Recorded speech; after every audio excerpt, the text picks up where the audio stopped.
As we saw in our last session, understanding matters of life and death can help us as Christians to both be able to know Jesus better and enjoy more of that assurance that comes from our future, but also help us to communicate something of this message of the gospel of hope and that sense of fleeing from the rough to come.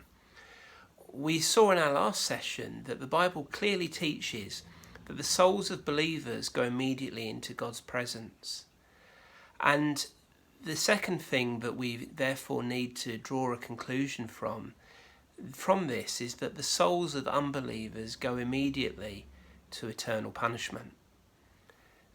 We said last time that it matters the choices that we make in this life.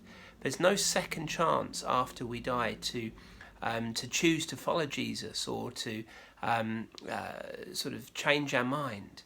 The decisions we make in this life matter. And Jesus himself explained that. In Luke 16, he tells a story about a rich man and Lazarus. And Lazarus is a beggar. And this rich man has everything in this life but gives no thought at all to the things of God.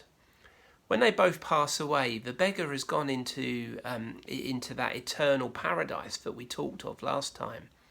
But the rich man is suffering in hell. And he looks up and he sees this beggar that he'd ignored all his life. And he calls out to Jesus and says, "Let the beggar come and quench this thirst because I'm in agony here." But Jesus says, no, that's not possible. There's a chasm that no one can cross. That's the way it's meant to be. You're receiving the results of the choices that you've made in this life.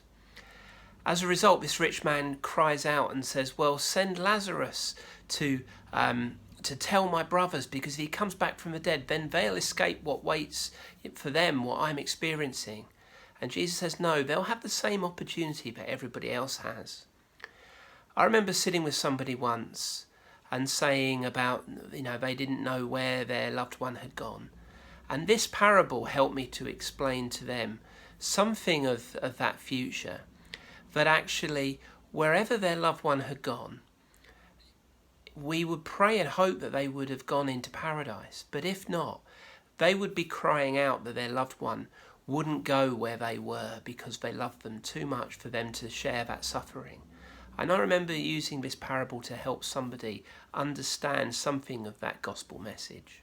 This parable can help us to reach out to people and help them to understand that Jesus was urging people to avoid this destiny, to make choices in this life that will change their eternal future.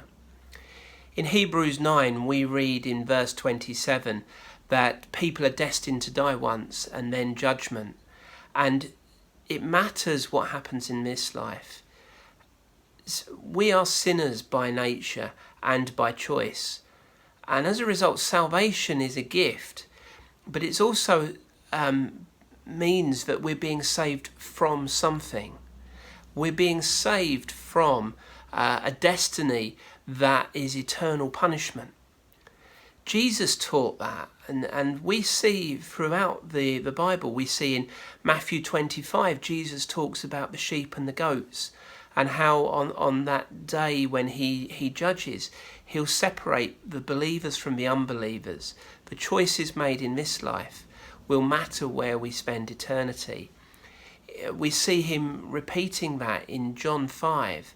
And in Romans 2, we see Paul writing the importance of the choices that we make in this life. It really matters what we do today. It matters for eternity. God sets before us a choice of heaven or hell.